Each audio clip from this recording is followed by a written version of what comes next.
At the MultiGen Mindset Institute, we study the structures beneath human behavior, the patterns behind success, and the laws that govern personal transformation. Welcome to the Institute. Like and share to change a life. The History of Joseph Smith by his mother, written by Lucy Mack Smith.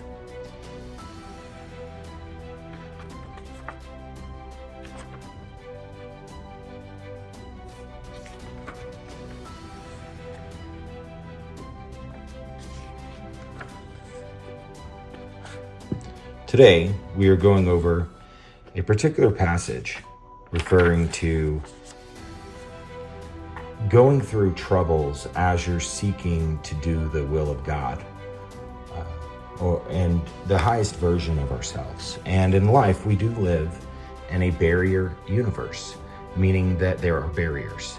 And when we go to try to become something better or be a good person, or to build a business, or to build a life, or whenever we begin to go from one level to the next, to improve, to get better, to seek a goal, whenever we set that intention and you make the action to say, I am becoming, I am, when you do that, there's going to be equal and opposite reaction and resistance to the push, to the momentum that you set with your intention. So this scriptures that we're going over today showcases a story similar to that. So we're going to flip to page 56.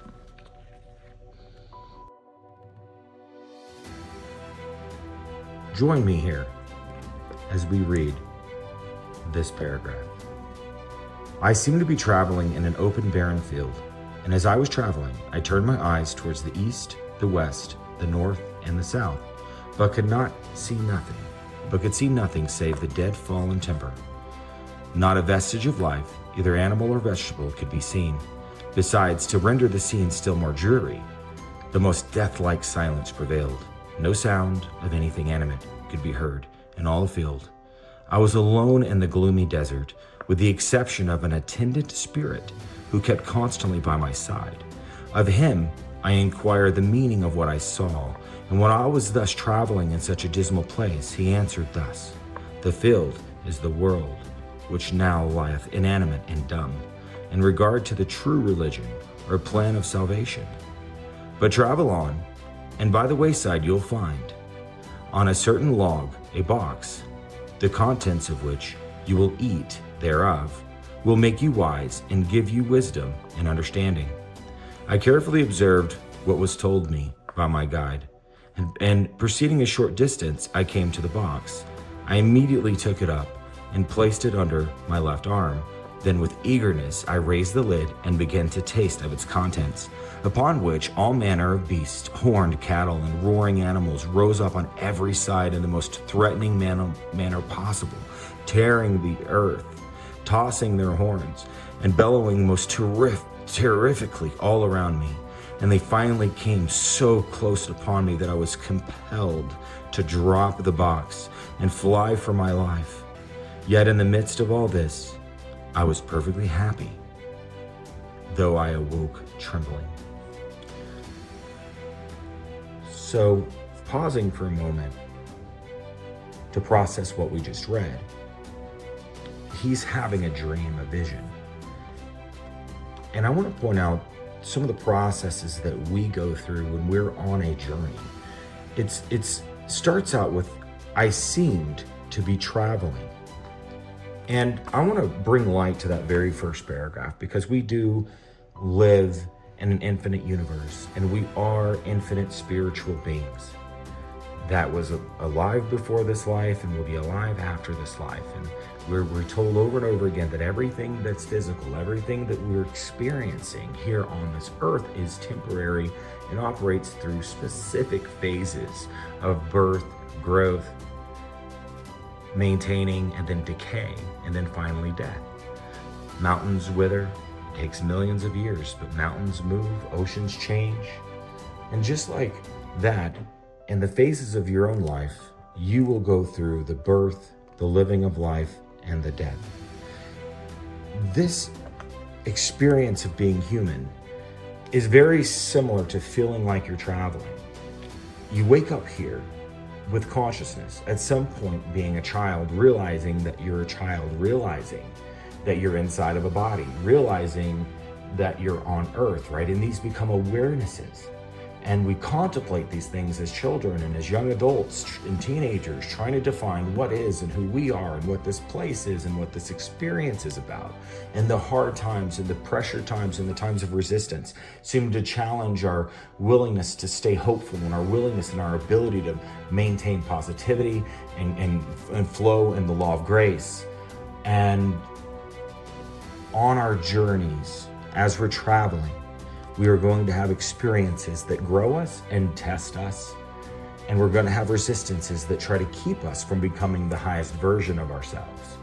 And that's what part of what this is alluding to. Now, I want to bring the attention to the black box. And I want to put an emphasis and assign a meaning to what this black box could potentially be. So it says,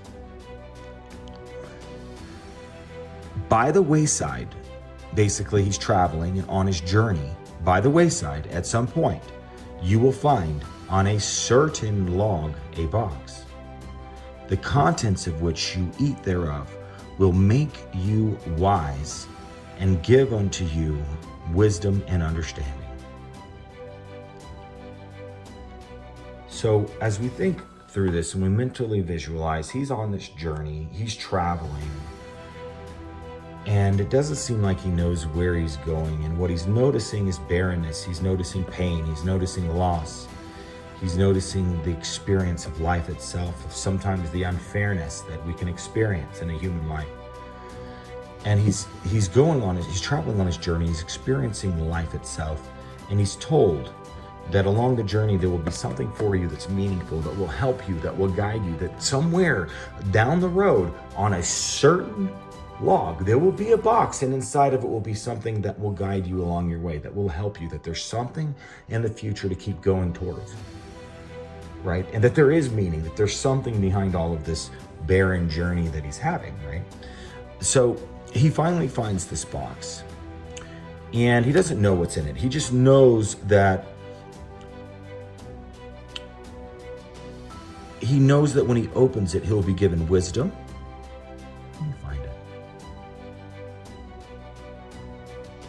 It says, a log on a box, a box, the contents of which you eat will make you wise and give unto you wisdom and understanding. Now, the contents of your box. So making this personal, you put yourself in this person's shoes. You are traveling, and around you, you see all the elements of life, the good, the bad, and the ugly, and you're wondering about meaning, right? It's signifying he's wondering about meaning, right? And there's something I want to point to, and that is the fact that it says here that he had a companion attendant spirit who constantly kept by his side.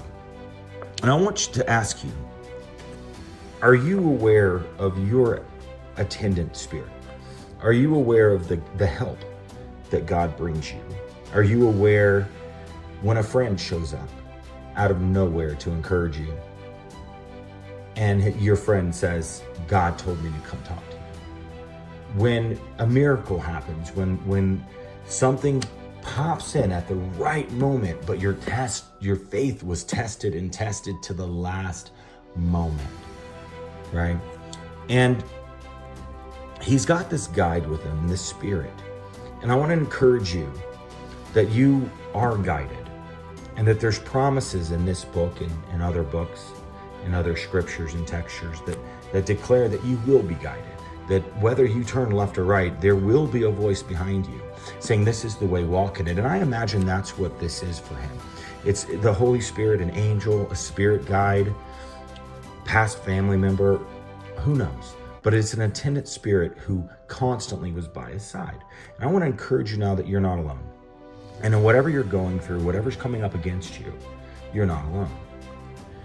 Now let's go down further and see what happens when he opens the box. It says that I immediately took it up and placed it under my left arm. Then with eagerness, and I want to bring attention to the word eagerness, because I want you to have an eagerness to open your box. I want you to have an eagerness to open your box and go after that which is waiting for you on the other side of whatever it is that you're dealing with right now in this moment. And that's what this story is written for, is for somebody who's in something in this moment and they're experiencing pushback, they're experiencing all kinds of resistances. So let's see what happens. He says, with eagerness I raised the lid and began to taste of its contents, upon which all manner of beasts, horned cattle and roaring animals rose up on every side, and the horns and bellowing most terrifically all around me. And they finally came so close to me that I was compelled to drop the box. Yet, and that's the important part, is yet, in the middle of, I was perfectly happy, though I awoke trembling. So what's happening here? It seems to me that he was traveling on a journey and he was seeing all kinds of confusions in life. He was given a spirit to guide him along the way, and there was a purpose behind his journey. And he's discovering what the purpose is, which is kind of how we experience lives as children. As we go through our childhood and our teens and our 20s and our 30s, we are constantly discovering what the purpose of our journey and mission is. And yes, it's to have family. It's to have children. It's to teach these children the ways of God. It's to raise ethical families that are powerful, right? So to replenish the earth and dominate, right? So we have some purpose instructions along our journey, but there's a deeper question, a more personal question that each one of us asks, which is, who am I? And when you begin discovering and defining that, your divine identity, your divine mission, your divine gifts, singing, writing, teaching, admonishing, building businesses that fund the families and that fund the churches and fund the organizations and the institutes and the nonprofits. All of us have our divine gifts. And along our journeys, we're traveling as human beings through this earth, defining and discovering what our purposes are.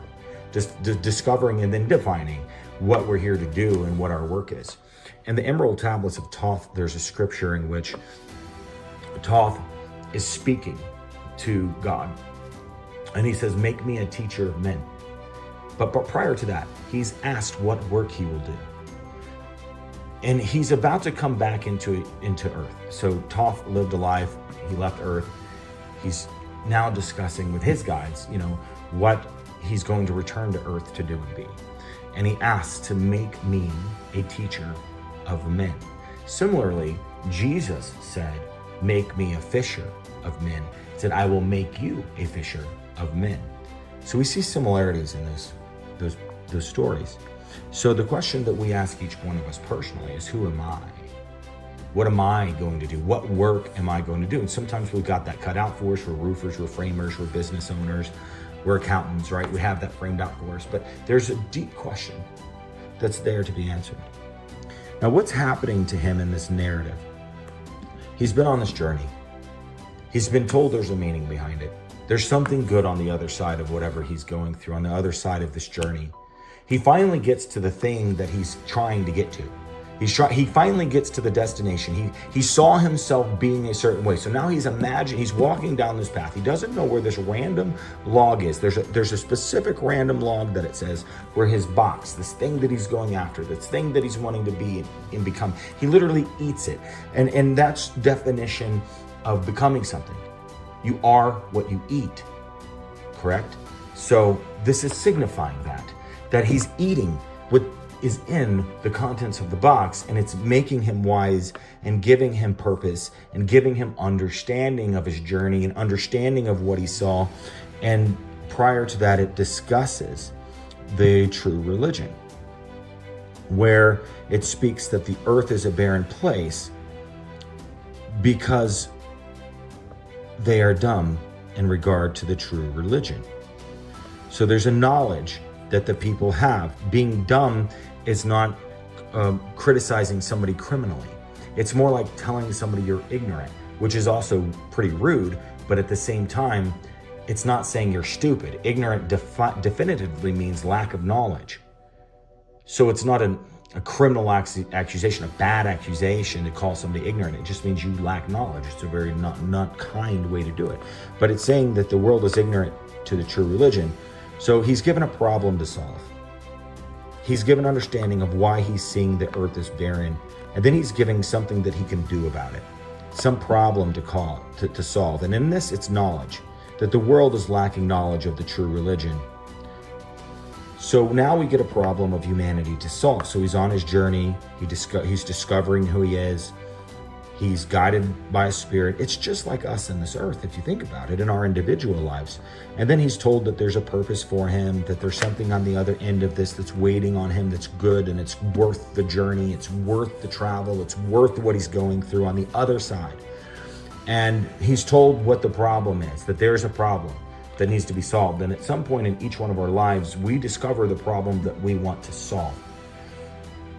And living a purpose-oriented life, whether it's being a mother, whether it's building a family, whether it's building a church, whether it's building a men's group or a women's group, or starting a winery or building a church. I mean, whatever it is, you discover maybe it's being a good wife and being a mother and raising kids and seeing your grandkids. That is purpose, right? So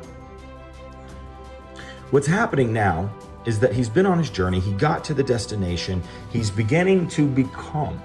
And that's the important. He's made a decision. He's gone on his journey. He's kept his faith. He followed his journey with his spirit guide all the way to the black box, to the station and condition of where he can become that in which he imagines himself to be.